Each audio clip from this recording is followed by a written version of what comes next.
Buenos días, mi nombre es Adrián Salas.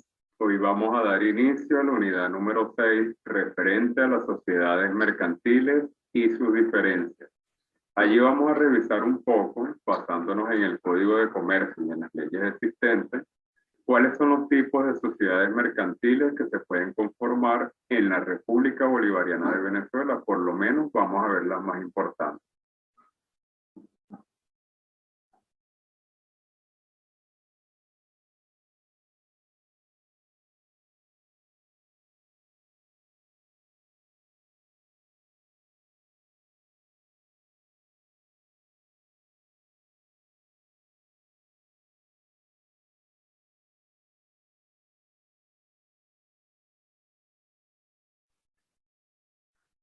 En primer lugar, en esta unidad número 6, vamos a comenzar definiendo qué es una sociedad mercantil. Podemos decir que una sociedad mercantil puede definirse como aquella que existe bajo una denominación o razón social mediante el acuerdo de voluntades de un grupo de personas llamadas socios, que unen sus esfuerzos y capitales para la realización de un fin común de carácter económico con propósitos de lucro. Es decir, tienen ideas similares que se reúnen a los fines de conformar una estructura de negocio que les permita obtener en corto y mediano plazo un lucro. Algunas formas de sociedades mercantiles que se pueden encontrar son la sociedad en nombre colectivo, la sociedad en comandita, la sociedad de responsabilidad limitada, también denominada SRL, las sociedades anónimas, ya sea sociedad anónima o compañía anónima, y por supuesto la sociedad cooperativa. Ahora bien, vamos a ir revisando por detallado cada una de ellas. En primer lugar tenemos la sociedad en nombre colectivo. En este tipo de compañías, las obligaciones sociales están garantizadas por la responsabilidad ilimitada y solidaria de todos los socios, teniendo como razón social los nombres de los mismos o algunos de ellos, salvo que sea una compañía sucesora de otra y se establezca con este carácter. De lo contrario, deberá ir acompañada del término y compañía. Es muy importante que tenga esa denominación. Todo socio cuyo nombre esté incluido en la razón social, por supuesto que estará autorizado para tratar por la compañía y obligarla. La responsabilidad ilimitada hace referencia, esto tiene que quedar claro, al hecho de que los socios van a responder con todos sus bienes personales del pago de las deudas y con el cumplimiento de las obligaciones sociales. Allí cuando veamos ahorita en sociedades anónimas lo que es la estructuración, vamos a darnos cuenta allí que allí es donde radica una de las mayores diferencias entre una sociedad anónima y una sociedad en nombre en colectivo. En las sociedades anónimas, allí nada más los accionistas, porque existe la figura del accionista, va a responder es con los bienes aportados en la sociedad mercantil, en esa figura que en este caso es una compañía anónima. Pero fíjense que ahorita que la que estamos viendo, que es una sociedad en nombre colectivo, allí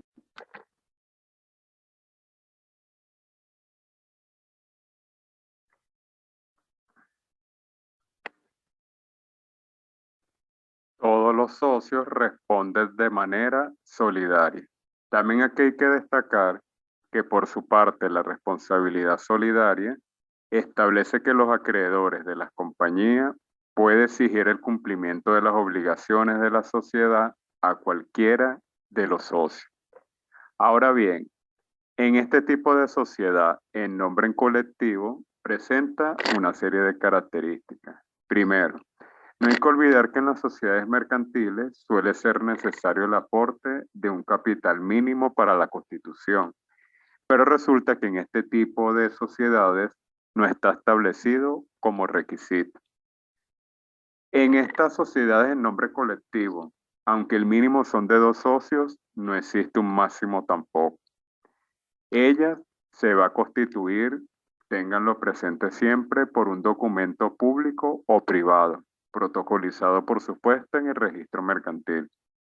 Otra información de relevancia es que las sociedades en nombre colectivo, la administración podrá ser solidaria, mancomunada, por un solo socio o en su defecto podrá ser realizado por una o varias personas, no socios de la compañía. Ahora bien, en lo que respecta a la sociedad en comandita, esta puede tener 3 o más números de socios, donde uno al menos será socio colectivo y el resto será comanditario. Los socios colectivos responden con la totalidad de su patrimonio de las actividades sociales, motivado en parte que existe una responsabilidad ilimitada y solidaria. Los socios comanditarios que respondan únicamente con el capital aportado tendrán una responsabilidad, por supuesto, limitada. Este tipo de figuras en sociedades en comandita no tiene tampoco un número mínimo de socios. También aquí es importante destacar en las sociedades en comandita que el capital de la misma es dividido en acciones y al momento de la constitución se desembolsa al menos el 25% y el resto según se establezca en estatutos. También está conformada por una junta general por lo general allí y otra de gestión y de administración. Cabe allí señalar que el administrador asumirá su condición de socio colectivo desde la aceptación de su nombramiento. El cese del socio colectivo como administrador pone fin a su responsabilidad ilimitada. Ahora bien, en lo que respecta a la sociedad de responsabilidad limitada, las SRL, es una sociedad mercantil en la que el capital social está dividido en cuotas sociales de distintos o igual valor, representadas por títulos y en la que la responsabilidad de los socios se circunscribe exclusivamente al capital aportado por cada uno. Los títulos no son equivalentes a las acciones, por supuesto, de las sociedades anónimas, dado que existen obstáculos legales a su transmisión. A pesar de la similitud que suelen tener entre las sociedades anónimas y la sociedad de responsabilidad limitada, que allí existe un capital dividido en acción o participación,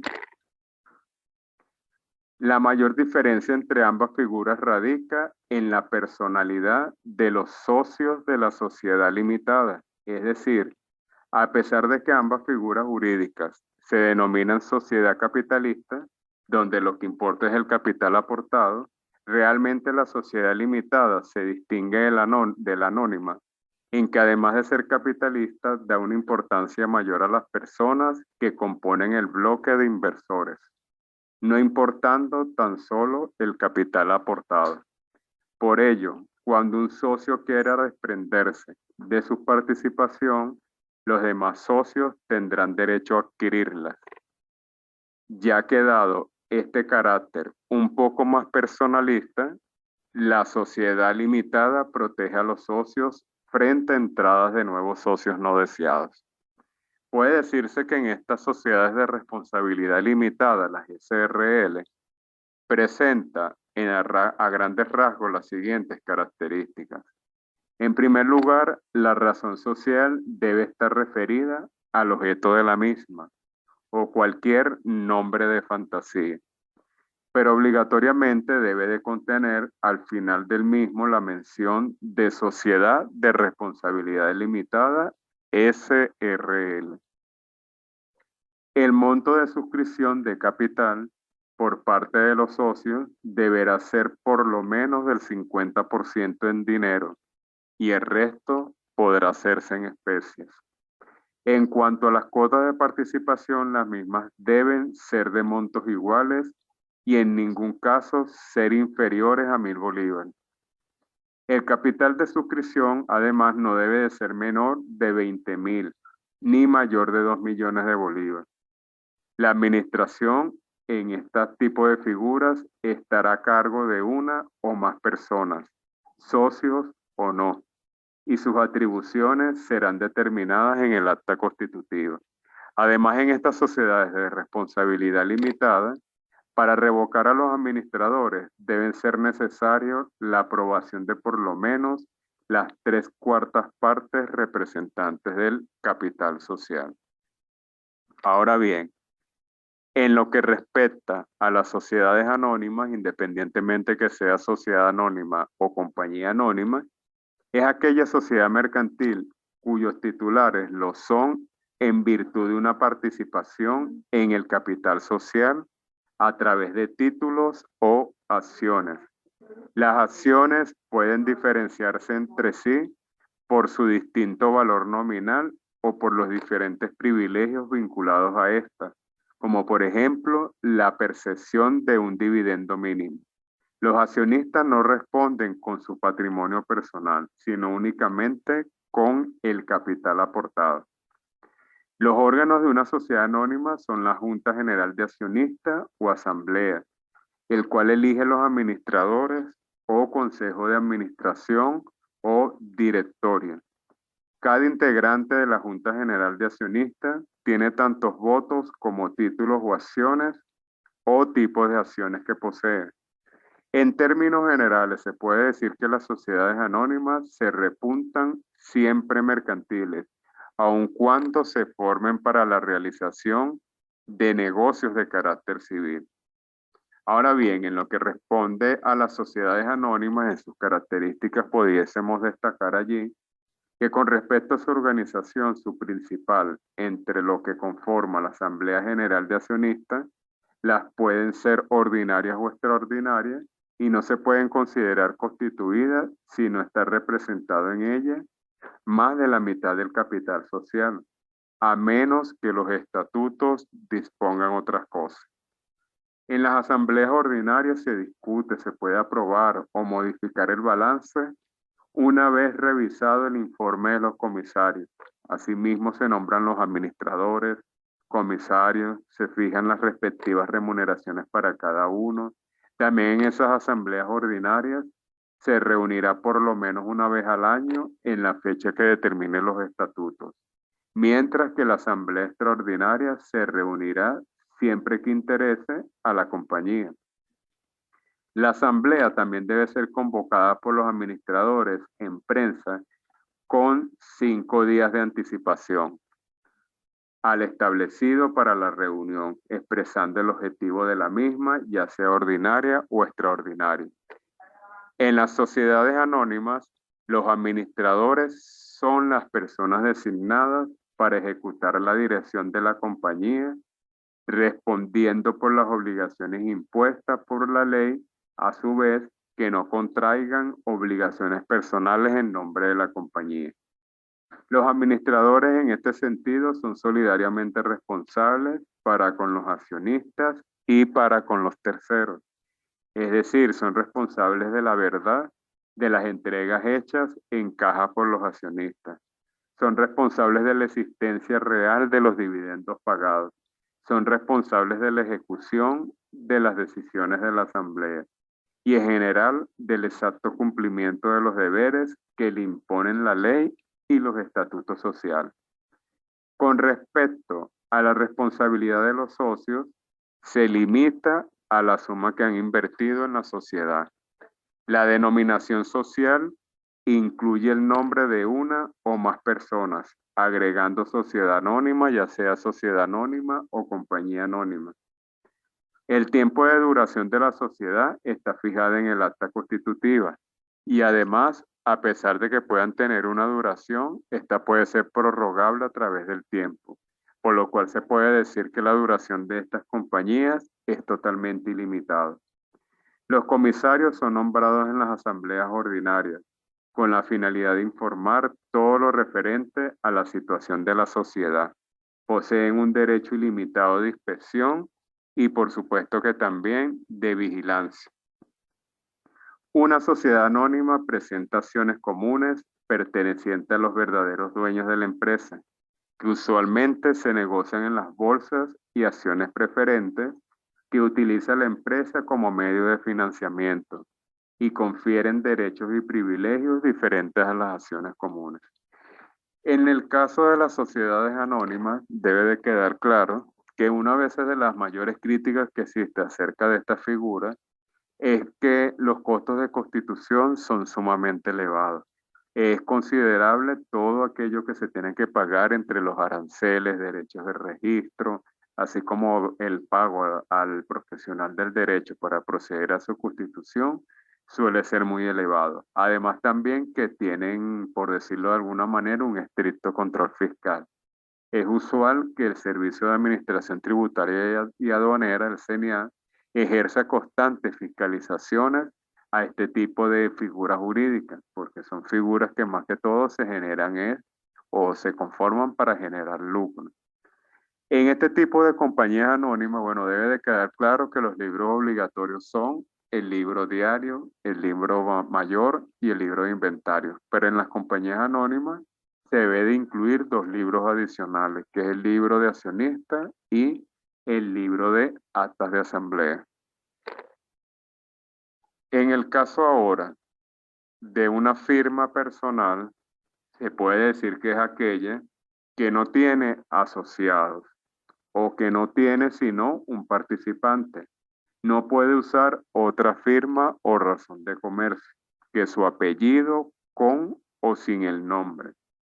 Puede agregarle todo lo que crea útil para la más precisa designación de su persona o de su negocio, pero no hacerle adición alguna que haga creer en la existencia de una sociedad.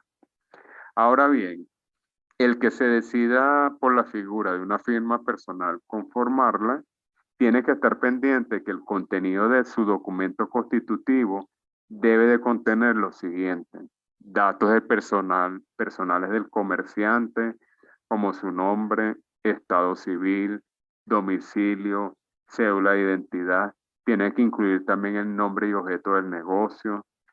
Tiene que incluirse la dirección de ubicación del negocio, así como también la inversión inicial que se va a efectuar.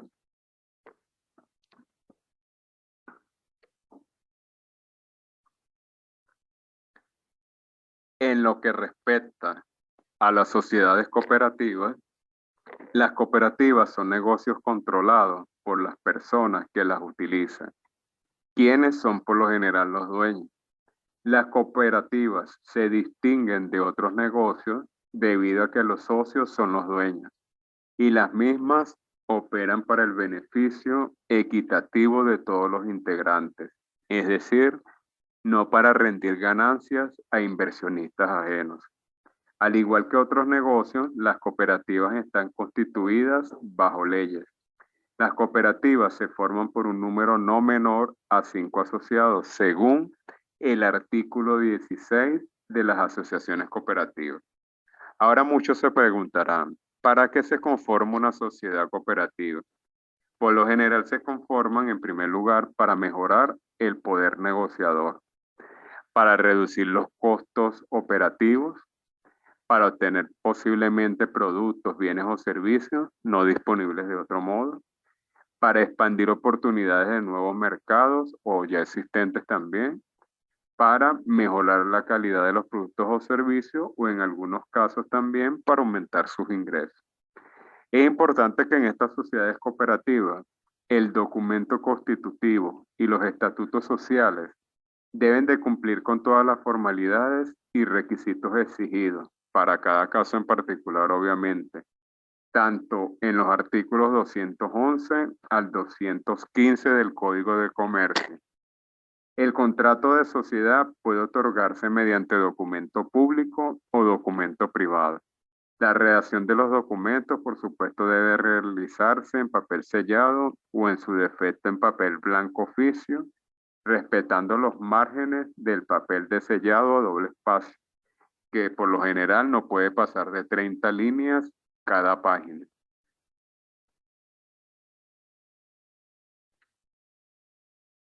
A continuación, vamos a ver ahora un pequeño resumen de los que son los requisitos exigidos por el legislador para cada tipo de sociedad.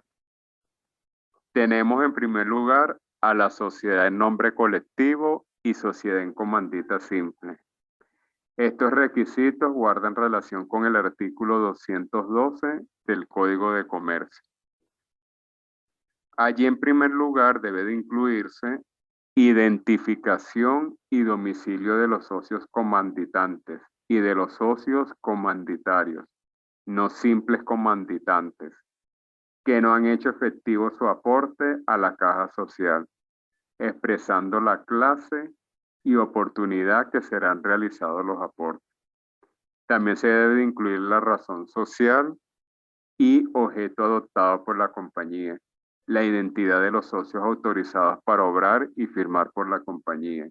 Debe incluirse la suma de los valores efectivamente pagados y los valores pendientes por entregar. Debe señalarse el tiempo en que se inicia compañía y en el que se ha de terminar su giro también. Se recomienda además agregar el capital social de la compañía, a pesar de que el artículo no lo establezca expresamente. El valor y título de los aportes también debe de incluirse, así como las reglas conformes a las cuales se distribuirán los beneficios y se soportarán de igual manera las pérdidas. Ahora, en las sociedades anónimas y sociedad en comandita por acciones, debemos de respetar lo establecido en el artículo 213 del Código de Comercio. ¿Qué debe de contenerse allí? La denominación social y el domicilio de la sociedad, de sus establecimientos, sucursales y de sus representantes. Debe incluirse la especie de negocio al cual se dedicará la sociedad. También debe señalarse el importe del capital suscrito y el efectivamente enterado, el capital pagado agregando al documento sus respectivos comprobantes, la identificación y domicilio de los socios, así como la expresión del número y valor de las acciones que suscriban, valor de los créditos y demás bienes aportados, las reglas conformes a las cuales se procederá a formarse los balances y a calcularse y repartirse los distintos beneficios. También debe de incluirse la composición y número de miembros que integran la junta directiva, definir sus representantes y establecer las atribuciones y demás obligaciones correspondientes a cada uno de ellos. Y si este fuese el caso que se trate de encomandita por acciones, también debe incluirse el nombre, apellido y domicilio de los socios solidariamente responsables. También debe de incluirse ya el número de comisarios. En las sociedades constitutivas de forma sucesiva, las ventajas o derechos particulares otorgadas a los promotores. Tiene que también señalarse la regulación de las asambleas de accionistas, particularmente la validez de sus deliberaciones y el ejercicio del derecho al voto. El tiempo de inicio de la sociedad y por supuesto también debe de incluirse su duración. También en el caso de las sociedades de responsabilidad limitada, debe de cumplirse todo lo señalado en el artículo 214 del Código de Comercio. Allí ese artículo 214 nos señala a grandes rasgos que debemos de estar pendientes de incluir la identificación, domicilio y nacionalidad de los socios fundadores. Debe señalarse la denominación social con expresión del domicilio y el objeto al cual se dedicará la sociedad. Debe de incluirse el monto del capital social, que en este caso se deberá integrar efectivamente con el 50% de los aportes en dinero y la totalidad de los aportes en especie. Los comprobantes de depósito deben agregarse al documento constitutivo. El monto de las cuotas suscritas por cada socio debe señalarse, así como también las cuotas adjudicadas por aportes en dineros o especie. Y en último caso, con expresión del valor que se le atribuye. Debe de incluirse también el número de personas que ejercen la administración y representación de la sociedad. El número de comisarios cuando el capital exceda de 500.000 bolívares debe de señalarse. y también las reglas conformes a las cuales se deberán elaborar los balances y se repartirán los beneficios y pérdidas, los pactos y condiciones lícitas que fungen los socios con sus convenientes. En fin, independientemente del tipo de sociedad mercantil que se decide implementar, lo importante es que allí ese grupo de personas que tengan esas ideas en común se planteen cuál es la opción o digamos la figura jurídica que más se adapta a sus necesidades. Porque independientemente del tipo de sociedad mercantil que se constituye al final, lo importante es la sana administración de las mismas. Se debe de estar muy consciente que independientemente del tipo de sociedad se deberá de implementar una correcta administración, un correcto registro de cada hecho contable que pueda afectar a esa sociedad que se ha establecido y se debe de cumplir con todo el basamento legal y parafiscal que exista. Se debe de cancelar los impuestos en el momento oportuno a los fines de evitar inconvenientes. Y además también se debe de establecer mecanismos de control interno que garanticen a corto y mediano plazo la subsistencia de esas figuras que se han establecido. Porque a veces no solamente es constituir esas compañías, sino hay que garantizar que tengan viabilidad en el corto y en el mediano plazo.